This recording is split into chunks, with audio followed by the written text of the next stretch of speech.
Este es Salvador Dalí, perverso, polimorfo, anarquista, surrealista, excelso, divino, déspota supremo que rompe con todo, el Dalí poseído de un delirio furiosamente dionisíaco, el Dalí ávido de dólares, el Dalí nexuso y monárquico. Y por encima de todas las cosas, como siempre ha dicho y se ha autoproclamado, monárquico. Pero no políticamente, metafísicamente.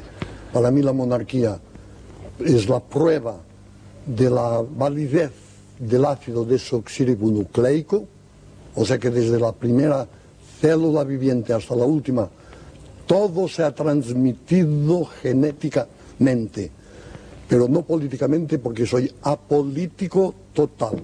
O sea, si saliera un partido monárquico, nunca quisiera participar en ese partido. ¿En un partido daliniano acaso? Tampoco. En absoluto. No estaría dispuesto. Cada día soy más antidaliniano. A medida que me admiro más, encuentro que soy una real catástrofe. Lo he dicho muchas veces, si hubiera 2000 Picassos, 30 Dalís, 50 Einsteins, pues el mundo sería prácticamente inhabitable. Pero que nadie se espante, no los hay. Afortunadamente. No los hay. O quién sabe si infortunadamente.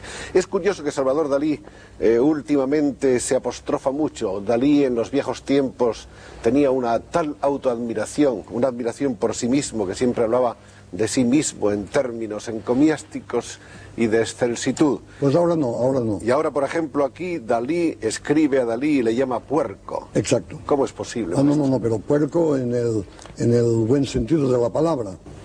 Mire la ilustración del principio del libro, en el cual se ve un puerco que va hacia el plus ultra. Exactamente, eso se tiene que...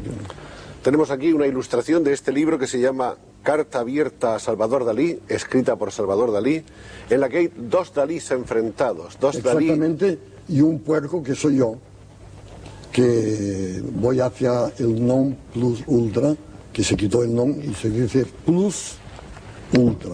Más allá todavía. Más allá todavía. Que hacen los puercos, porque los puercos nunca retroceden. Jesuíticamente van de un lado a otro, pasan a través de 1000 viscosidades innomables, pero siempre un paso más adelante. Es curioso que a Salvador Dalí le conoce el mundo entero como pintor y sin embargo pienso que sus obras literarias son realmente importantes. ¿No habrá más un escritor que un pintor en Salvador Dalí? Mi padre, que era notario pero que tenía una cierta afición a las artes, decía que soy mucho mejor escribiendo que pintando. Y seguramente es verdad, porque los pintores somos muy burros en general. En cambio, los escritores son mucho más inteligentes.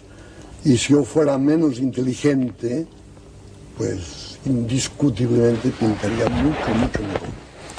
El padre de Salvador Dalí, notario en Figueras, es un personaje que figura naturalmente inscrito, no ya desde antes en la biografía de Salvador Dalí, sino que diríamos también que es una constante a lo largo de su vida. ¿De qué manera el padre de Dalí y Dalí han sido al mismo tiempo gentes que se han amado y que se han odiado? Es el mito de Guillermo Tell. Mi padre me expulsó de la familia después de los desastres que tuve en la Escuela Real de San Fernando, sobre todo a propósito de un incidente, un consejo de disciplina. Vino el momento de examinarme de Historia del Arte, hicieron aquello de las bolitas, y a mí me toca Rafael. Entonces me dirijo al tribunal y digo, no me puedo examinar, porque yo, Dalí, sé tanto sobre Rafael, mucho más que los 3 profesores juntos, que no puedo examinarme. Y me echaron de la Real Academia de San Fernando. Y todas esas cosas, naturalmente, a mi padre le apesumbraban enormemente. Y ahí empezó entonces la discrepancia padre-hijo. Exactamente. Hasta expulsarme de la familia. Pero llegó luego la reconciliación en algún momento. Al final de su vida, sí. Pero la cosa que le hizo más mal efecto probablemente fue que no podía escribir con ortografía. Entonces una vez escribí la palabra revolución con 4 faltas de ortografía. Porque empecé que la revolución puse 2 R's normalmente.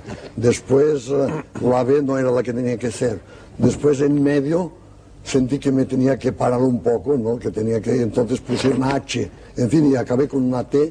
Y entonces mi padre se metió en la cama y dijo, este chico, pase lo que pase, tiene que morir cubierto de piojos. ¿Qué hubiera pasado si no hubiera sido que mi esposa Gala, que es de Stalingrado, no es de Stalingrado, pero que es rusa y tiene la fuerza de una batalla de Stalingrado, se puso a protegerme y ella hizo mi éxito mundial? Pero de todas maneras un cierto complejo de Edipo sí ha venido arrastrando en su vida Salvador Dalí. No, yo he tenido el mito de Guillermo Tell. Siempre he sentido una manzana encima de mi cabeza con el peligro de esa expulsión familiar. Gala entonces significa la aparición en la vida de Salvador Dalí del elemento liberador y catalizador al propio tiempo. Exactamente, y al mismo tiempo es mi inspiración. Y además, ahora voy a decir una cosa que nadie hace, yo creo, sobre todo entre el medio de los artistas, es que cuando me casé litúrgicamente con Gala, me quedé con unas ganas locas de volverme a casar. Me gustó mucho. Y entonces al llegar a Porrigat, eso es lo que me pasa a mí, había un cura que se lavaba los pies en el mar y le dije, me gustaría volverme a casar. Dice, se puede hacer. Con el rito copto, que es perfectamente compatible con el rito cristiano. Entonces, ahora anuncio que yo me quiero volver a casar con mi propia mujer en los momentos en que todo el mundo divorcia. Yo otra vez, como un puerco, que como he dicho antes, adelante me vuelvo a casar con Gala. ¿Por segunda o por tercera vez? No, por segunda vez. Por segunda. Litúrgicamente ya no se puede más. Ya no se puede más. Ya no se puede más. Según todos los ritos, ahí se acaba. Pero el cura me dijo, para nosotros no añade nada ni quita nada.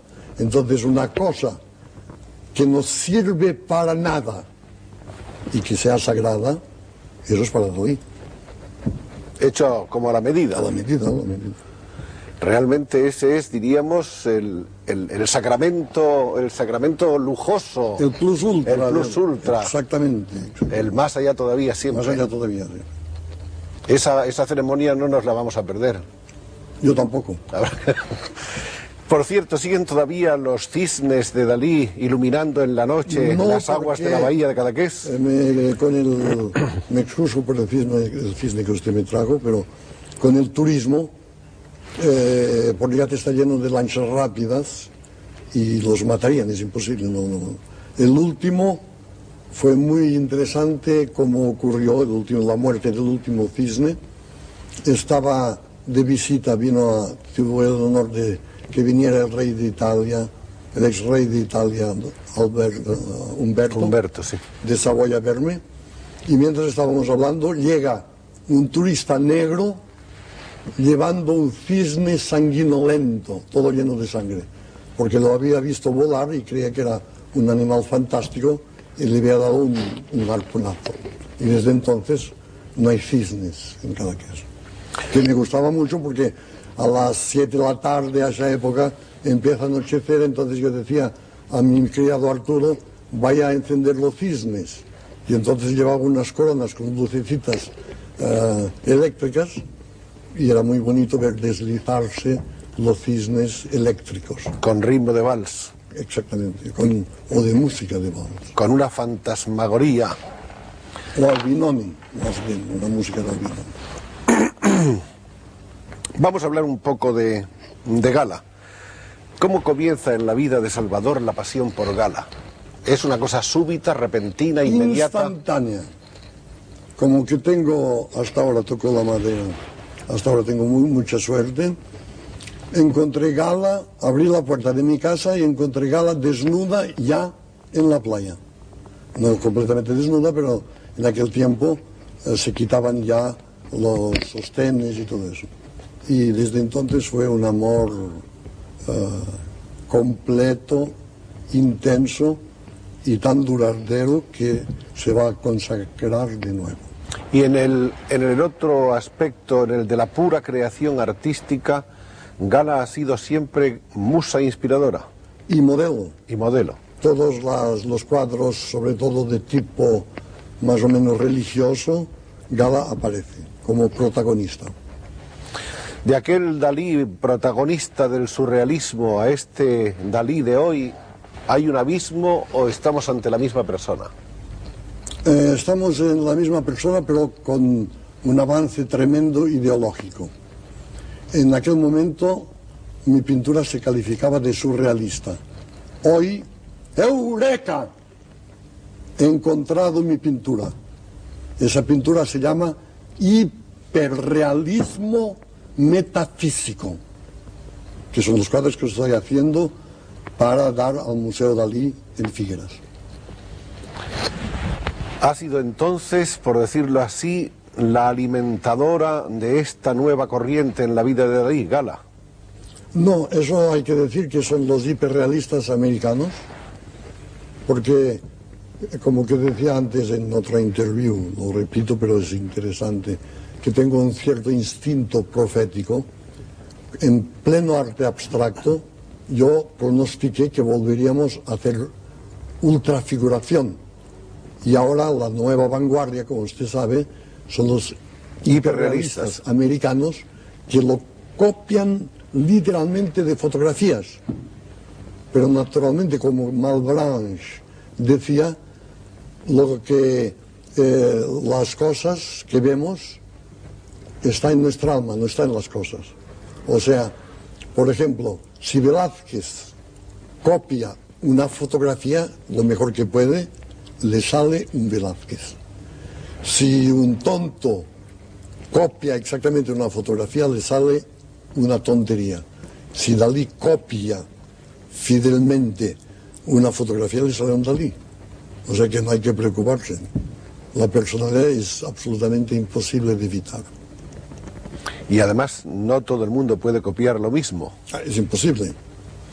Pero hay una paradoja que se había dicho mucho, que la fotografía sería la muerte de la pintura. Y está resultando al revés, es que gracias a la fotografía se está resucitando el arte. Y me preguntaron en Nueva York en la televisión cuál era el misterio de la fotografía y la pintura. Se vendió Juan de Pareja, el que manejaba los pinceles y se ocupaba en el taller de Velázquez. Entonces me dijeron, ¿qué diferencia hay entre una fotografía del mismo personaje, con el mismo ángulo, y una pintura hecha por Velázquez? Yo dije, pues toda la diferencia entre la fotografía y la pintura de Velázquez del mismo sujeto, sin ninguna desproporción exactamente fotográfica, la diferencia es sencillamente de $6 millones. Porque la fotografía no valía nada y el cuadro se vendió a $6 millones. ¿Siguen los dólares siendo una cosa tan importante para usted? Para mí cada vez más. No los dólares, sino el dinero en general. Porque para mí el dinero es la mística. Y además lo devuelvo todo al pueblo español a través del Museo Teatro Dalí de Figueras. O sea que todo lo que poseo y todo lo que Gala poseo lo regalamos al pueblo español sin diferenciación de ninguna clase de política. ¿Quiere decirse que es como una fundación? Es una cosa un poco más compleja, pero de todas maneras el resultado es este. Volvamos a hablar de... Tengo que decir además que eso es importante, que el oro siempre tiene un valor místico. Yo no sé ni lo que tengo, ni las bancas donde están, ni nada. Pero en la Edad Media, todos los místicos, incluso nuestro sublime Raimundo Lulio, quería siempre transmutar la materia vil en oro. O sea que la única manera de aurificar, de espiritualizar la materia vil es aurificándola, transmutarla en una cosa preciosa. El oro así ha llegado a transformarse en algo más que alguna pasión puramente de atesorar. En absoluto no sé dónde está ni llevo nunca dinero. Una vez me encontré en Nueva York en el mismo taxi con Onassis y en el momento de pagar ni él ni yo teníamos 5 céntimos en el bolsillo, tuvimos que volver atrás al hotel para que nos pagaran el coche. Para mí el dinero tiene un valor puramente mágico y simbólico. Me parece que hace muchos años, en los años lejanos de su juventud, usted dijo que había que mover y agitar el árbol de dinero para que eyaculara su lluvia de oro. Exacto. De usted se ha dicho que es un ávida dollars, ¿no? Es un anagrama que André hizo Breton el honor de hacerme, pero lo hizo pejorativamente. Pero se equivocó, porque cuando se habla de dólares en América les gusta más que a nadie. Entonces, al contrario, les gustó mucho llamarme así. Hay una serie de hechos de su vida a los cuales pasa usted revista en esta curiosa correspondencia consigo mismo, como es, por ejemplo, el famoso escaparate de la Quinta Avenida de Nueva York. Sí, ese es vale la pena de que se lo cuente. Esa es una historia que se ha contado de muy diversas maneras y me gustaría oír la versión auténtica. Pues la versión auténtica es de que en aquel momento el surrealismo estaba de moda en Nueva York. Y los escaparates, el Bonita, el más lujoso de la Quinta Avenida, me pidieron de hacer 2 escaparates surrealistas. Entonces yo me pasé toda la noche trabajando, el uno se llamaba El Día, el otro La Noche, y había cosas realmente horrendas. Había teléfonos en forma de langosta, había sobre todo una bañera peluda, doblada de astracán, en fin, indescriptible. Había un traje afrodisíaco lleno de pipermín y moscas, etcétera, etcétera, etcétera. Entonces yo muy contento, el día siguiente voy a ver el resultado, veo que me han cambiado el escaparate. Entonces pido qué ha pasado y dice que había demasiado gente que lo miraba y que lo han tenido que... El éxito era excesivo. Lo excesivo, como siempre en mí. Entonces yo dije que lo tenía que volver a poner, que sí, que no hablaba inglés, que me habían ya pagado mi cheque, que no tenían para qué cambiar nada. Entonces me se ocurrió una cosa, entrar en los 2 escaparates y a patadas rompí todos los maniquís y después cogí la bañera. La bañera peluda. La bañera peluda y la quise volcar para dejar inutilizable el escaparate con el agua que había. Pero la bañera rompió el cristal, un inmenso cristal, y entonces... Y salió a navegar por la Quinta Avenida. Opté para saltar a través del cristal, que la policía que me cogió enseguida me dijo, eso es muy peligroso porque si se cae, después se cayó un pedazo que me hubiera podido guillotinar fácilmente. Entonces Gala llorando, todo el mundo desesperado, mi abogado llega y me dice lo mejor es ir a la cárcel inmediatamente, porque conozco un juez que va a juzgar los delitos de esa tarde, que es muy buena persona. Entonces me metieron a las 8 de la tarde en una especie de jaula ignominiosa, toda llena de borrachos y de gente que me querían pegar, en fin. Y de pronto había un señor pequeñito con las manos llenas de sortijas. Me dijo, yo soy de Puerto Rico y soy un gángster bastante conocido. ¿Y usted qué ha hecho? Yo dije, no he hecho más que romper una vitrina. Y dice, ¿en qué sector de la ciudad? Yo digo, en la Quinta Avenida. En la Quinta Avenida, usted es mi protegido. Cualquier que se acercaba a mí, patadas, me defendía como un león, porque me creía un gángster sublime.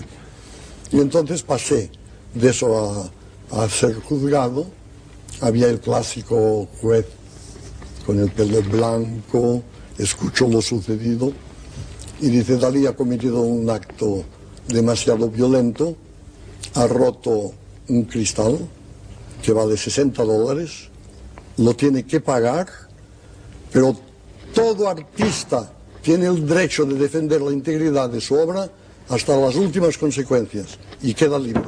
Entonces el día siguiente todas las primeras páginas y todos los artistas de Hollywood diciendo: a nosotros nos pasa lo mismo, hacemos una película que se tienen que suicidar y los hacen un matrimonio fastuoso. En fin, me volví un héroe inmediatamente. ¿Es suerte encontrar un juez así? No, la suerte es que no hice daño a nadie que pasaba por la calle en aquella hora, porque si hay un herido me expulsan, me lo dijo el propio abogado, me expulsan de los Estados Unidos. Esa ha sido una de las muchas cosas, digamos, extravagantes y sui generis que ha hecho Dalí en su vida, sí, violentas. La más violenta es esta. Y la más clásica, porque hay siempre soy excéntrico y concéntrico, la más clásica es un día que fuimos a ver juntos con Jean Cocteau, que tenía mucho el esprit francés, el más refinado. Fuimos a ver juntos el Museo del Prado. Y al salir en el Ritz había una especie de conferencia de prensa y preguntaron a Cocteau: si se hubiera quemado el Museo del Prado, ¿qué hubiera salvado usted? ¿Qué se hubiera llevado usted? Yo ya vi lo que iba a decir porque era un plagio de una cosa de un griego. Y dijo, mirándome a mí, queriendo decir eso, Dalí no puede hacer mejor, pues yo me hubiera salvado el fuego. Y se quedó mirándome. Entonces, naturalmente, los periodistas me dijeron: ¿y usted, señor Dalí, qué se hubiera llevado, qué hubiera salvado? Y entonces yo, como que soy un poco teatral, hice ver que reflexionaba un poco, que yo lo tenía pensado, y dije: pues Dalí se llevaría nada menos que el aire, y específicamente el aire contenido en las Meninas de Velázquez, que es el aire de mejor calidad que existe. Y naturalmente, como que el fuego no es un elemento pictural y el aire es el protagonista de la pintura, el propio Cocteau cogió dos pajas de cóctel y se los puso en forma de bigote, inclinando la cabeza. Hemos llegado así sin darnos cuenta al bigote. El bigote es otra de las constantes de la personalidad de Dalí. En alguna ocasión, lejanamente, había dicho el gran pintor que eran como dos antenas que atraían una serie de efluvios casi mágicos. No, eso no era yo, era un catalán de la Edad Media, de la época de Leonardo, Juan Baptista Laporta, el cual creía que las cejas, como Platón, que le cubrían casi los ojos, y los bigotes muy largos, eran elementos indispensables para la creación artística. Se conducían como antenas y hacía una serie de comparaciones con mariposas llevando antenas extraordinarias y que tienen un instinto superior a las otras mariposas y insectos que no los llevan. ¿Usted ha notado alguna vez diferencias cuando las puntas de su famoso bigote no están lo suficientemente enhiestas? No, en absoluto, en absoluto. No. ¿Sigue usted utilizando azúcar de dátil? No, eso fue el principio, porque me gustaba mucho. En este momento era un apasionado de las moscas limpias. Las moscas que se pasan por la cara de los burócratas, todo eso es muy repugnante en los hoteles, es imposible. Pero las moscas limpias de Porligat, que se pasean por detrás de las hojas de los olivos, esas van vestidas como por Valenciaga, son limpísimas y esas son maravillosas. Y cuando pinto me ponía dátil aquí y un poco de miel en la comisura de los labios y entonces esperaba el momento, bababa de satisfacción, porque cuando pinto babo de satisfacción. Y entonces esperaba el momento en que la mosca me se iba a meter en la boca. Y cuando estaba muy dentro, cerraba la boca y entonces la mosca hacía ¡ah! Y la soltaba. Y al cuarto de hora después otra mosca. Esa era una cosa sibarítica de la pintura. Y lo hacía siempre cuando todo Francia va en bicicleta. El Tour de France Cycliste me ha inspirado mucho. Todo el mundo en las cuestas sudando, la televisión y la radio hablando de los héroes del Tour de France, yo con mi mosca en la... Porque además, cuando se baba y no se enjuga, se crea una cosa que no sé cómo se llama, en catalán es buquera y en francés perlèche, pero en castellano no sé cómo se llama, que es una especie de crosta que se irrita y después se vuelve a formar, al cabo de una hora vuelve a estar un poco preparada para recibir otra mosca. Para seguir con los placeres artificiales. Exactamente. Maestro, la palabra sublime es una palabra que también figura muy constantemente a lo largo de su vida. Hace unos minutos usted la pronunciaba. Usted es un hombre que cree en la sublimación permanente. Exactamente. Yo creo que soy existencialista en el sentido que todo lo más vil se tiene que sublimar. O sea que todo ser humano, por eso estoy en contra, furiosamente contra la pena de muerte, porque creo que todo ser humano, sea el más criminal del mundo, tiene algo de angélico.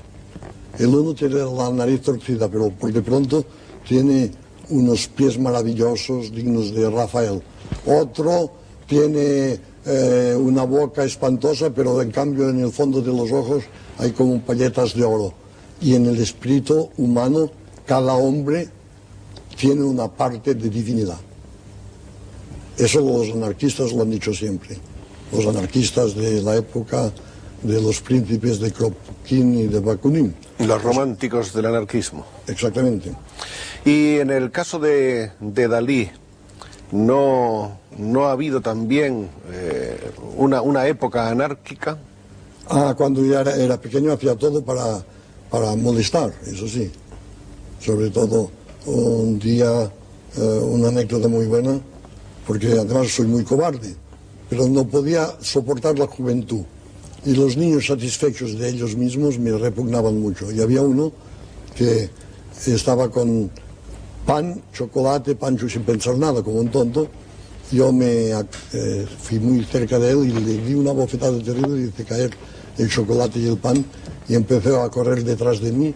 Y cuando ya me alcanzaba me puse de rodillas a pedirle perdón y le largué 25 pesetas.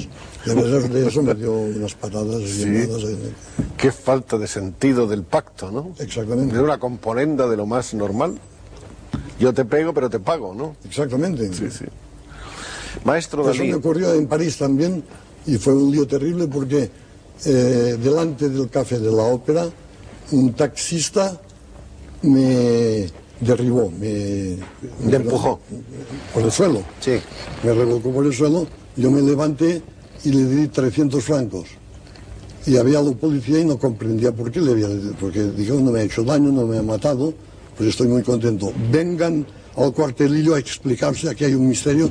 No podía comprender que un señor un taxi lo derriba de una propina. Es que hay gente que no entiende nada. Y Dalí casi nadie. Y a Dalí casi nadie. La prueba es que yo mismo, hace 40 años que estoy escribiendo para ver quién soy, aún no lo he logrado. No. Quizá usted esta noche. Lo vamos a lograr con un poco de suerte, nuestros amables espectadores y nosotros. Hay, aparte de esas anécdotas más o menos excéntricas y algunas violentas, como esta que usted ha relatado, hay otras que son también, por decirlo así, clásicas, pero que en cambio tienen otro significado y que son casi como evangélicas, como por ejemplo una famosa conferencia que usted dio con una barra de pan.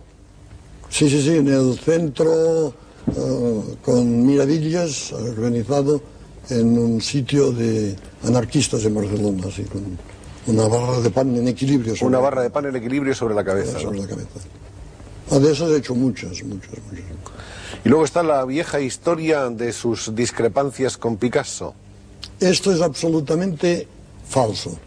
Los periodistas se han siempre entojado, porque nuestras pinturas son completamente distintas, a creer que estamos reñidos. Es todo lo contrario. Picasso, que es un ser muy generoso, fue el único que me prestó dinero para irme a América. Y ahora se acaba de encontrar un documento que será sensacional, se va a exponer en Londres, en el cual hay la colaboración en un grabado de Picasso con Dalí, lo que no ha hecho con ningún otro artista. O sea, era un diálogo, él me daba la plancha con una silla, por ejemplo, un poco antropomórfica, y yo el día siguiente le añadía 2 huevos fritos. Entonces él encima de los huevos fritos ponía una espiga de maíz. Es decir, es una cosa hecha en colaboración.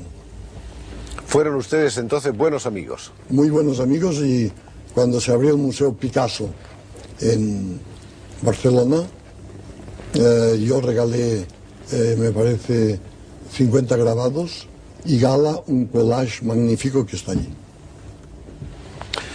¿Piensa usted que... Y se acuerda que cuando yo vine a España, lo primero que dije que forma parte de nuestro patrimonio y que no nos importa un pito si es comunista o no, y que tenía que regresar a España. Hay una frase famosísima que dijo usted, ¿cómo era? Picasso es comunista, yo tampoco. No, era mucho más larga. Era más larga. Español, yo también. Picasso es un genio, también. Picasso es comunista, yo tampoco. Y entonces parece que Picasso dijo una cosa muy bonita. Dijo, parece que Dalí me tiende la mano, pero de momento no veo más que la falange de la mano. Y es absurdo, porque nunca he sido falangista, ni mucho menos, ni he pertenecido a ningún partido político, nunca en mi vida. ¿Es usted hombre de muchos o de pocos amigos? De ningún amigo. ¿Ni uno? Ni uno. ¿Porque no les deja usted llegar o porque ellos no son capaces de hacerlo? No, porque toda mi pasión está en el amor que tengo por Gala y no tengo sitio para más. Ahora los aprecio y muchas veces incluso les hago regalos, pero una amistad que no me pudiera pasar, eso no. ¿No es usted egoísta entonces? ¿Cómo? ¿Egoísta no es usted? No, porque Gala sustituye todas las pasiones.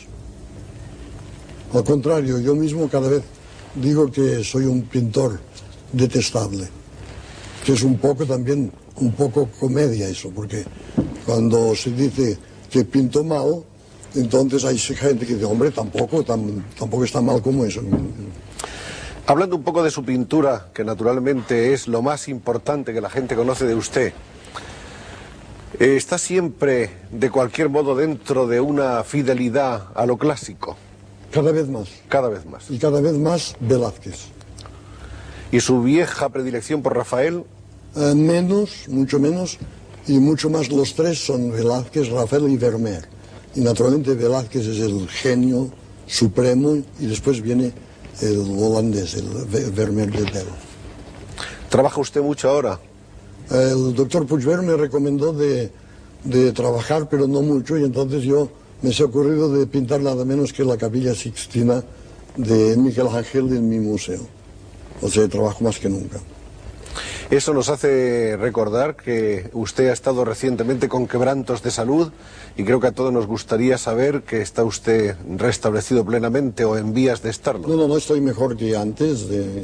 Y el doctor Puigvert, que es un genio, me ha dicho que dentro de poco estaré mucho mejor. O sea, una segunda juventud. ¿Tiene usted previstos sus viajes habituales a París, a Nueva York? Lo mismo, siempre lo mismo. O sea que el calendario continúa... Continúa lo mismo. Este año vine más pronto porque me encontré mal y enseguida quise estar en Barcelona, en la clínica. ¿Qué significa para usted ese anhelo de perfección técnica en su obra? Porque una vez un crítico dijo, el defecto de Dalí es de que es demasiado perfecto. Y entonces yo le respondí, la perfección no se obtiene nunca, que es lo mismo que dijeron a Velázquez, le dijeron, el rey le dijo, parece que se dice mucho que usted no hace más que cabezas. Y después es un gran honor porque en mi vida no he visto nunca una cabeza bien pintada.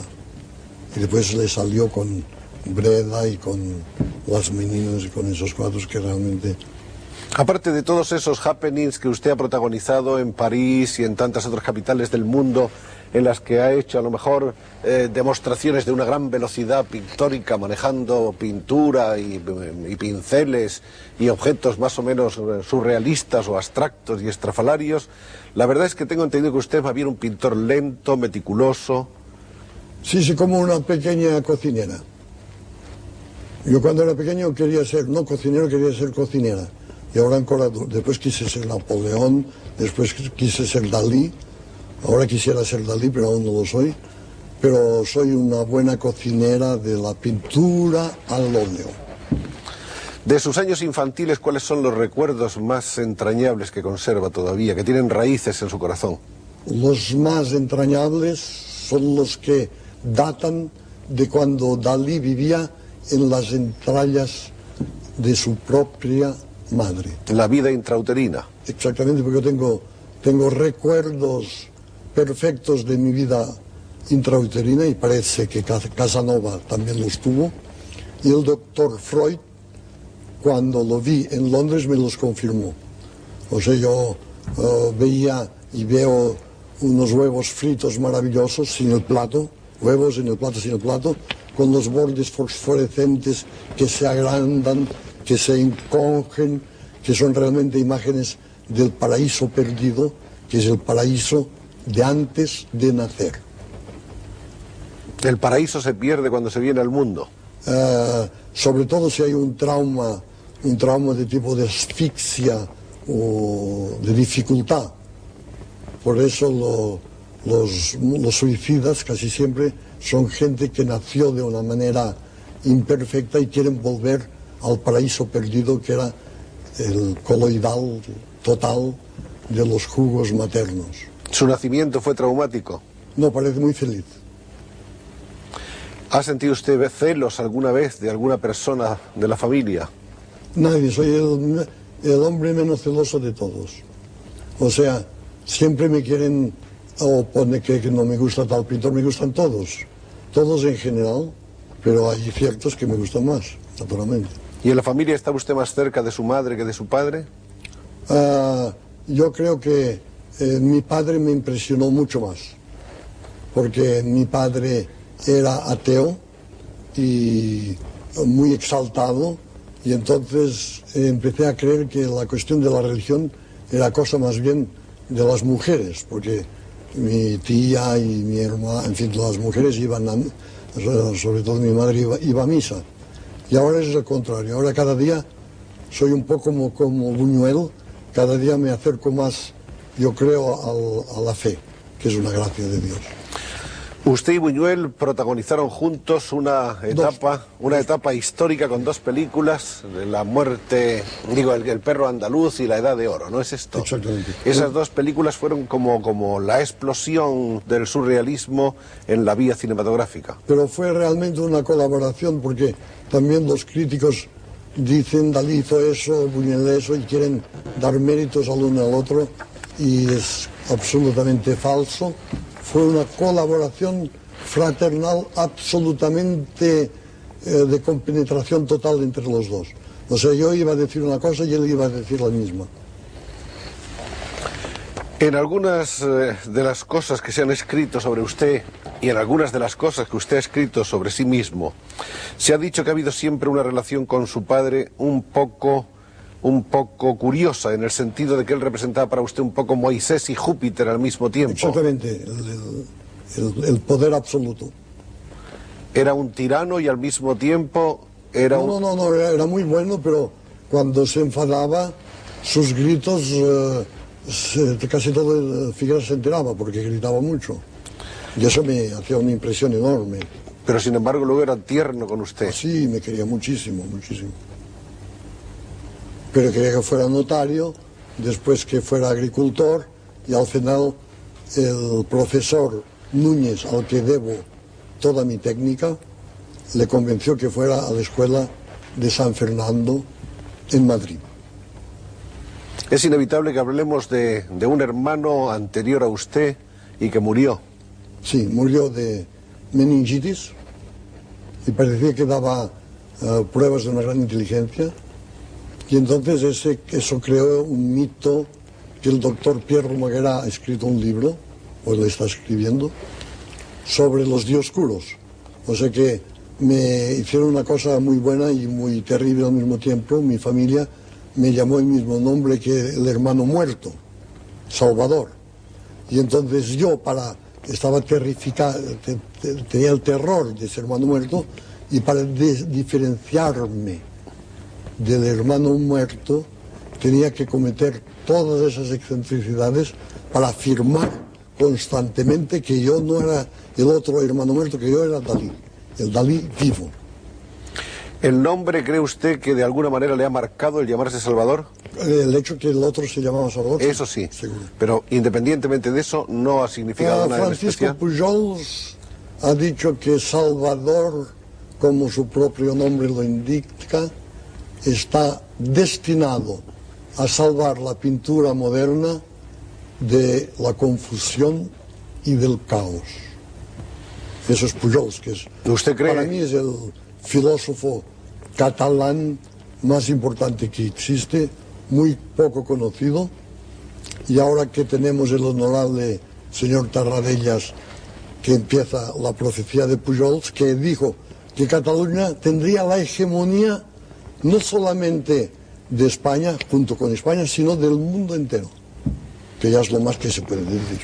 Estamos entonces, según usted, en el alborear de una edad de oro, Un renacimiento catalán, seguro. de un renacimiento catalán. Y sobre todo basado sobre la metafísica de Raimundo Lulio, que es el escritor, en fin, es de Palma de Mallorca, pero es el escritor más importante que Cataluña ha tenido. Usted nació en 1904, me parece que fue un 11 de mayo, a las 8:45. Eso no sé. No se porque acuerda. mi padre no lo sabía tampoco, porque eso está en mi vida secreta, pero se quemaron los papeles, en fin. Cuando usted hablaba de sus recuerdos prenatales, ¿podría explicarnos alguno de ellos materializado como Sí, los huevos fritos. los huevos fritos? Los huevos fritos. O sea, una especie de círculos que son muy parecidos a cuando en el instituto los niños decían vamos a jugar a ver ángeles, y entonces se apretaban los ojos hasta salir unos círculos de colores mágicos, que probablemente era mi posición fetal, era con los puños muy apretados contra las órbitas. Y así Eso veía. fue un gran honor el momento en que conocí al doctor Freud en Londres, junto cuando fue expulsado de Austria. La idea de la muerte ha sido otra de las grandes obsesiones de su vida. Sí, pero cada vez menos, porque creo que llegaré a tener la fe en la católica, que eso es una gracia única, y de creer en la inmortalidad del alma. Entonces, cuando ya se cree en la inmortalidad del alma, ya el miedo cesa completamente. Es curioso que el primer Dalí de que se tiene noticia fuese precisamente un autorretrato, pintado en 1914 y que creo que se llamó Niño Enfermo, Exacto, sí. donde pintaba usted al niño Salvador Dalí. Yo siempre estaba enfermo, que me gustaba mucho. En fin, para mí 38,5 era una temperatura ideal. Y además no ir al colegio y ser mimado, porque mis padres, como que el otro se había muerto, pusieron toda la ternura sobre el nuevo Dalí. Eso es natural. Después se dejó usted influenciar bastante por el puntillismo, Todo, el futurismo, el cubismo, todos los ismos. todos los ismos. ¿Usted cree que eso era absolutamente necesario? Era una necesidad vital para Dalí Total, de atravesar información. por todos esos Por todo, estadios todo. informativos. ¿Y dónde está el más auténtico de los Dalís de esas épocas? Están en Figueras. Pero quiero decir, de esas épocas, el Dalí más puro, el más profundo, el más esencial, está en el surrealismo, está en el puntillismo. Yo siempre digo lo mismo, pero me equivoco. Está en mi último cuadro, que lo pinté durante 4 meses, y es Dalí pintando a gala reflejados en un espejo.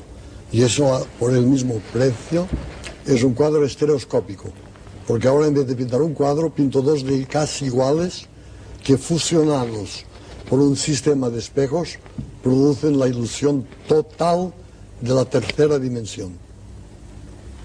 Ese cuadro Está en el Museo Dalí. está en el Museo Dalí. ¿Y se va a quedar en el Museo Dalí? Sí, sí, sí, sí, sí. ¿No está hecho para que viaje? No, no.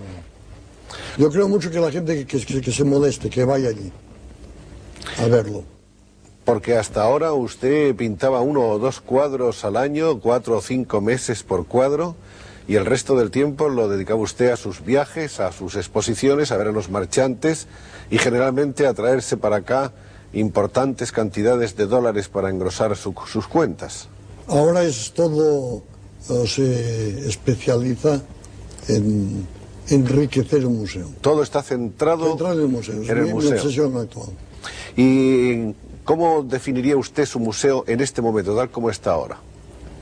Pues es un museo inacabado y que nunca será acabado, y que cada semana hay cosas nuevas y desconcertantes. O sea, la obra de arte no es tanto las obras de arte que contiene, sino el museo el mismo en tanto que objeto imperialista y surrealista. Recuerdo cuando Federico García Lorca le dedicó a usted una oda inolvidable. En la revista de Occidente. Oh, Salvador Dalí, de voz aceitunada. Bella oda. ¿Le impresionó usted eso o en ese momento lo encontró como un homenaje de amistad más que otra cosa? No, yo creo que es uno de los poemas buenos. En aquel momento, justamente, es cuando conocí a Gómez de la Serna, que se va a publicar porque yo era muy tímido, pero por timidez le recité un verso en catalán de Joan Salvat Papasseit, que decía, como decía, en fin, una cosa de un marinero, en fin, no me acuerdo ahora de cómo era, pero acababa con la palabra terra, y eso le impresionó mucho, no comprendió nada, pero le impresionó mucho. Y la prueba es de que muchos años después he sabido que su obra última era un libro que no pudo acabar a causa de su muerte. Sí, cantaria cançons com els marins de guerra i portaria els pantalons acampanats de baix. Ni els meus sabrien quan tornaria a terra. Entonces Ramón de Gómez de la Serna me miró y le gustó, pero no comprendió absolutamente nada. Pero quedó clavado mi personalidad de tal manera que ahora sale el libro de Ramón. Este es el libro, el último libro de Dalí por ahora, Dalí por Ramón Gómez de la Serna, un libro que quedó inédito y que consta de 3 partes. Ilustrando un poco. Este libro une 2 nombres gloriosos de la cultura española, los del escritor Ramón Gómez de la Serna y el pintor Salvador Dalí. Y hay una serie de ilustraciones realizadas exclusivamente para este libro por Salvador Dalí.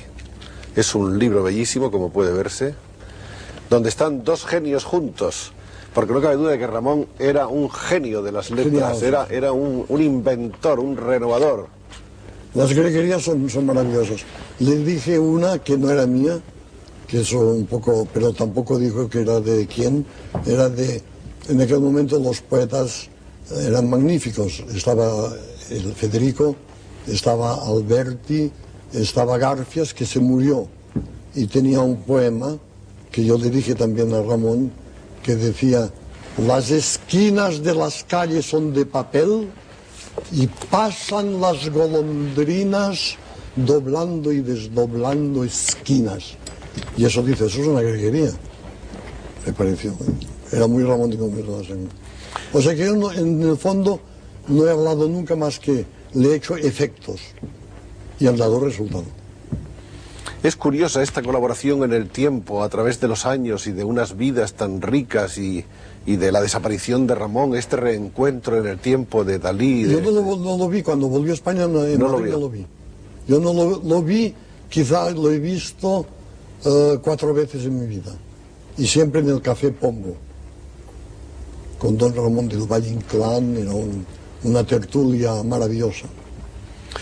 Volvamos a Federico. ¿Qué significaba esa amistad de Federico y usted desde su punto de vista personal? Pues es la más grande que he tenido. Cuando hablo de amistad es la más grande que he tenido, no hay ninguna duda. Él tenía una especie de sensibilidad especial también para la pintura. Hacía unos dibujos con lápices de colores que eran una maravilla y que yo organicé una exposición en Barcelona en las galerías Dalmau de los dibujos de Federico García Lorca, el cual me hizo varios autorretratos. ¿Usted sigue pensando todavía, quiero decir, los relojes blandos están todavía en vigor? Sí. ¿Hay alguna explicación filosófica para eso?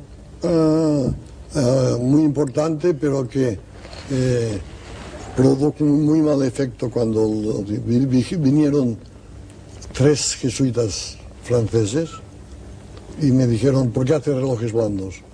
Dijo, porque es la carne de Cristo, porque es como queso, como el camembert, la angustia del camembert del espacio. Y entonces se fueron un poco preocupados. Y al cabo de una semana me mandaron una carta que Fray Luis de León, nombrando los nombres de Cristo, lo compara al queso, a las virtudes de coagulación del queso. Entonces subí en prestigio en los jesuitas. ¿Cómo ve usted la vida moderna, Salvador, este mundo en que estamos? Es muy glorioso de vivir los días. Yo me hubiera preferido de una manera egoísta el Renacimiento italiano, pero como que soy un fanático de la técnica moderna y de la información, vivimos unos momentos realmente únicos en la historia de la humanidad, sobre todo en biología y en física nuclear, porque yo siempre procuro de tener amigos, en fin, amigos no, pero conocidos que me informen de lo que pasa en el mundo científico. Y es realmente prodigioso. ¿A usted le interesa alguna parcela de la ciencia más que las otras? La física. La física. Y naturalmente la biología. Y el día que los biólogos se unan con los con la bioquímica y la física nuclear, entonces es lo que pasó a Heisenberg y a otros que tenían conocimientos de las dos cosas. Porque lo desgraciado de nuestros días es la monstruosa especialización de cada ciencia. O sea, el que sabe de física no sabe de pintura, el pintor no sabe de física, el biólogo muy poco de física. Todo está demasiado especializado. ¿La conquista del espacio qué le ha parecido a usted? Ha traído bastantes datos de información muy apreciables, pero yo no he creído nunca, en fin, el día que me traigan un extraterrestre, me levanto y le saludo con el sombrero, pero me molestaría mucho de pensar que hay vidas en otros planetas. Yo creo que vivimos en la Tierra y que la Tierra es el único planeta con el fenómeno maravilloso y único de la vida. Otro de los 3 grandes nombres de la pintura española de este siglo es el de Joan Miró, que no hemos citado todavía. No lo he visto de hace mucho tiempo, pero lo admiro mucho. También los periodistas han querido decir que no, porque hace cosas distintas a las mías. Y es curioso porque a mí me interesa mucho más hablar o estar en contacto con la gente que piensa lo contrario de lo que yo pienso, que los que piensan lo mismo que pienso yo. Y España es un país de pintores maravillosos. Además de Miró está Tapias, que es un pintor magnífico, y uno de los que malogrados, que se murió, es ¿cómo se llama? Millares. Manolo Millares ha hecho 2 o 3 obras extraordinarias. ¿A dónde cree usted que va la pintura? Hemos pasado ya, hemos superado las épocas de la abstracción pura. Ya le he dicho, el hiperrealismo y ahora el hiperrealismo metafísico. Porque yo he logrado matemáticamente empezar el cuadro más atrás, haciendo un hueco en el cielo. O sea, más lejos que el horizonte físico. O sea, todo lo que está más lejos del horizonte físico es automáticamente metafísica. Y nosotros tenemos los santos más maravillosos, Santa Teresa, San Juan de la Cruz, los metafísicos más sublimes. ¿Sigue usted haciendo joyas? ¿Con figuras más o menos reales? No. He hecho un Perseo, he hecho un Cristo y voy a hacer una Santa Teresa de Jesús, que está por terminar. ¿Esculturas de una pieza o múltiples? Una sola pieza. ¿De gran tamaño, de tamaño pequeño? No. Más o menos así. Pequeñitas, pero muy acabadas y muy... Usted ha diseñado gran cantidad de joyas, ¿no? Desafortunadamente la poseedora de esas joyas acaba de morir en los Estados Unidos y como es una fundación, no es una indiscreción decirlo que hay posibilidades de que las joyas de esa fundación volvieran a integrarse al patrimonio artístico de nuestro país. Incluso en el Museo Dalí. En un anexo, porque el Museo Dalí ya casi está repleto. Esa es una gran noticia. Gran noticia.